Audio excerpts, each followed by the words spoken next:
All right. Here we go, back again on the other side of the coin. All right, we are back again on the other side of the coin, ladies and gentlemen, the Coin Gang. Thank you so much for joining. Thank you so much for 8,000 subscribers. Do appreciate all the support you guys show me on a daily basis. Honestly, it means a lot to me and the channel. And once again, another 3 points, another clean sheet. We continue on. It wasn't the best performance, let's be honest. That first half was, that was difficult to watch once again, just like the Newcastle one as well. We're just not, we don't seem to create enough when teams tend to sit deep. And when we do create, we're not clinical up front at the moment to finish things off. I know we scored 3 against Newcastle, but all of these recent goals have been coming from our wingbacks, and our wingbacks are actually quite clinical at the moment.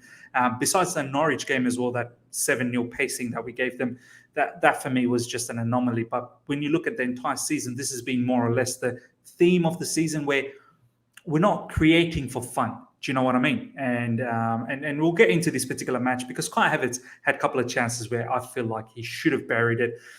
And Ruben Loftus-Cheek misses out on those assists. But it's all about Callum Hudson-Odoi and that outrageous assist he put for Ziyech. Kudos to Ziyech as well to move into the box with that movement. And at the end of the day, it was a tapping finish. But you still need to make the effort to get into that box like that. And there was a bit of a tactical change in the second half where Callum went on the right, Ziyech on the left. And it worked out nicely because that first half was literally nothing was happening. And overall, Ziyech, let's be honest, even though he was looking for the ball a lot more, but he didn't create enough. And we'll talk about the player performances very, very soon. But nonetheless, ladies and gentlemen, I'm happy we've got the 3 points, which puts us into the mix of making sure the next game in the Champions League, which is against Juventus, we're in a perfect position to overtake them, hopefully come first in the group. I just checked the score at the moment. I think Juventus is winning 1-0. So hoping Zenit can do something. But at the end of the day, I don't think Zenit will do anything away from home, to be honest. And we'll probably expect a win from Juventus over there. So if we can beat Juventus in our next game at home at the Bridge, then hopefully we should be ahead, depending on the goal differences. We'll see what happens in goal differences. But we needed to win this, and we got that. Kudos to Malmo as well and their fan base. Stupendous stadium, great immaculate vibes and atmosphere they created. So great job on that. But as I said, we continue winning. We've been doing well with all the adversities, with all the injuries, with all the illness and whatnot that's been happening. And let's be honest, some of our players are not even on form. We are still managing to get the victory. And that's the important message that we need to understand, that it can't last this way, and soon our form has to get better. It will get better. It just naturally has to get better. And that's when I feel we should be able to pace teams. Now, let's have a look at the lineup. This was the lineup. No major sort of, surprises, except for one probably for me. I expected Azpilicueta to play in the RCB role, and I thought maybe Reece James continues on with that perfect form that he's had in recent times. And I've always said, I advocated for this, that I want to see Reece James in the right wing-back position a lot more. But I completely understand the fact that both our wing-backs were given a bit of break. They both have been playing quite a lot. So perhaps timely that, to keep them fresh against the match that's coming up against Burnley, which is very important in the Premier League. We are looking to, chase for the title. There is also important that 2 of our best players at the moment is given a bit of break so they're fresh against Burnley and hopefully can bang in some goals. So besides that, the lineup, Jorginho, Ruben Loftus-Cheek, is exactly what I wanted in the preview. If you guys have seen my preview, that's the exactly double pivot that I wanted. And as I said, in the player analysis, I'll tell you why I like that pivot, especially against the low block where Ruben just gives a little bit more up front. As I said, he could have got 2 assists today. Unfortunately, he didn't. So overall, Kai Havertz, Callum Hudson-Odoi, Hakim Ziyech up front in the front 3 position is exactly what I expected with all the injuries and the illnesses that we have. And for me, this was a fine lineup to get the 3 points against Malmo. Now, let's get into the player performances, ladies and gentlemen. This is how it's sort of set up in the match, but predominantly, we'll just have a quick look at the stats because it will blow your mind. 73% possession. We had 11 shots on target. 11 shots on target. So it was all us, to be honest. There was no Malmo. Malmo didn't do anything. Maybe right at the end when it was still 1-0, they're trying to apply some pressure, but more or less, this was what we were seeing in this particular match. It was a lot sort of like this, and Aspie was at times in and around this sort of area because it was a low block from Malmo, and Aspie, he wasn't the traditional wingback trying to hit the wings. He was more in and around in midfield, and this is what Thomas Tuchel said in the press conference this particular match, where the wingbacks acts as midfielders. Alonso was more or less hugging sort of the touchline. He was more or less sort of in these areas operating, but Aspie was in and around these areas. He found himself in these areas at times at camp. So it was something like this particular lineup. It was more or less like this. And Rudiger over here, Silva, and Andres Christensen. Silva was the deepest sort of player. Silva acted like a regista at times, to be honest, playing out from the back.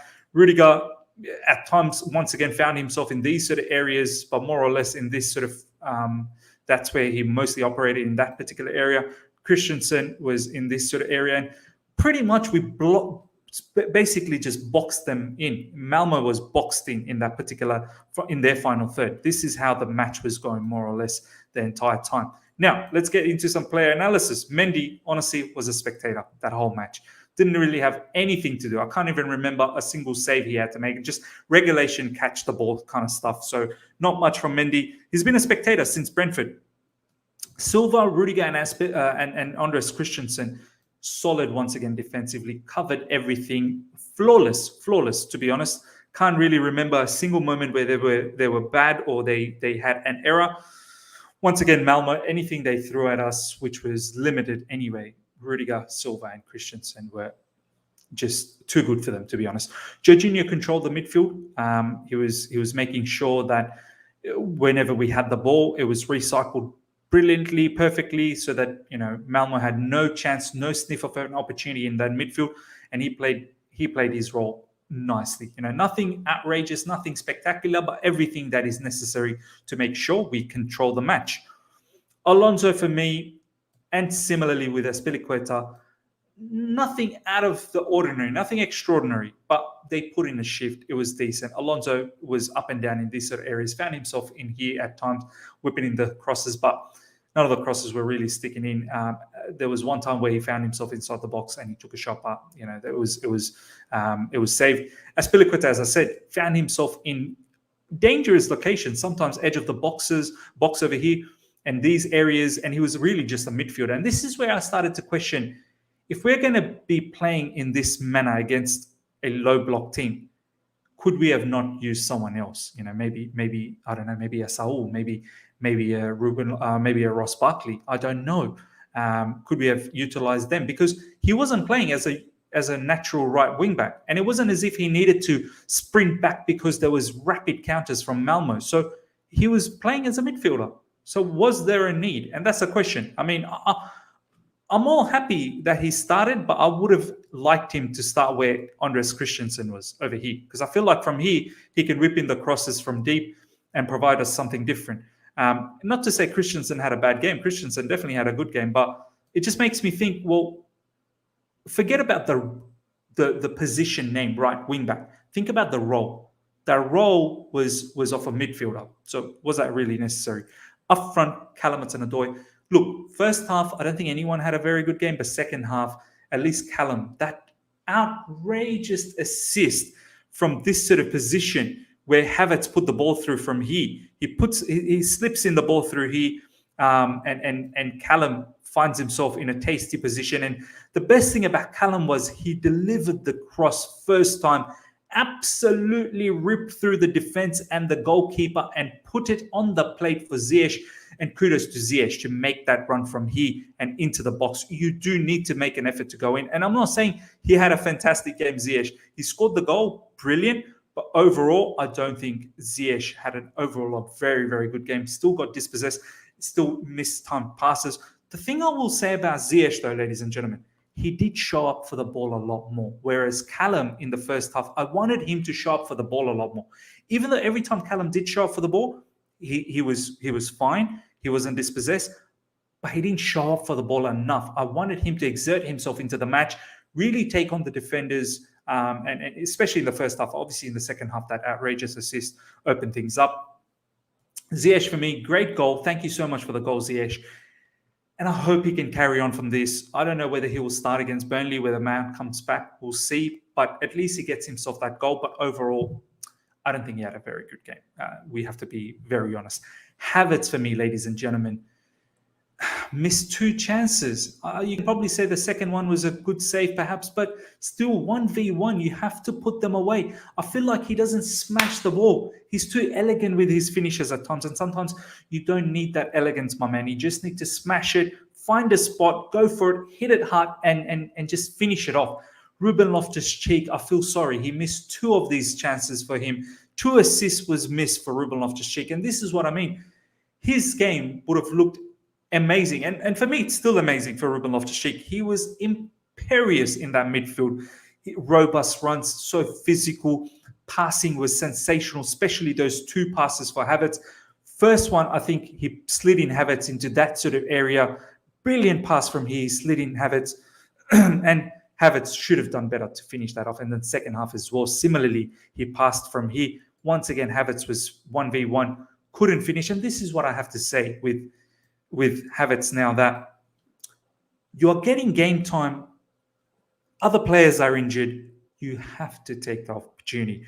Once Lukaku and Timo Werner are back, you're not going to get this regular game time again.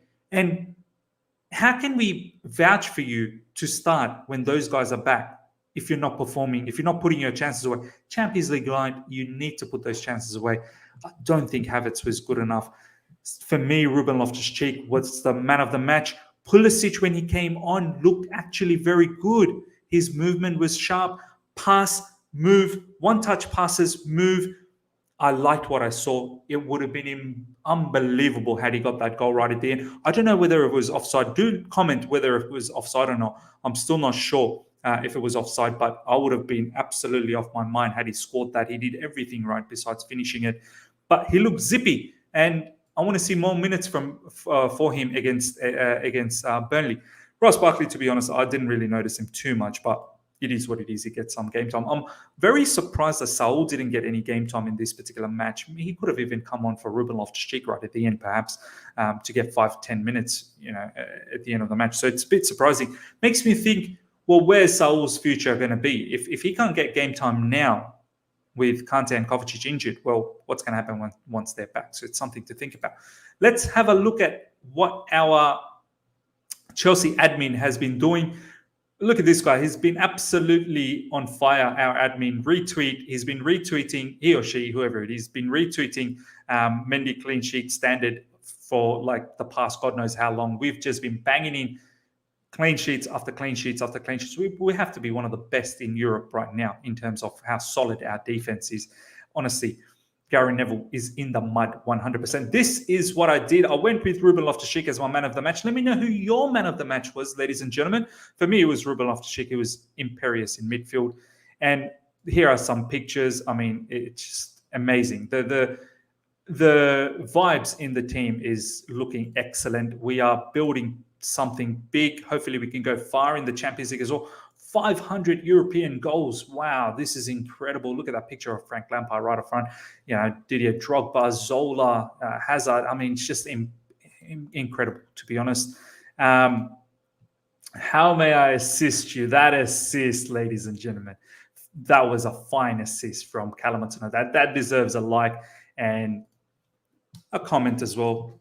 Stupendous assist, Joe. Honestly, that was incredible. Ladies and gentlemen, I hope you guys have enjoyed this review. Let me know what your thoughts were for the entire match. We'll finish off with this particular photo here. Fantastic assist from Cho. Let me know what your thoughts were for that particular match. If you've enjoyed this video, smash the like button. If you're here for the first time, subscribe. Hit the bell notification to stay in touch with all my content. Until next time, see ya.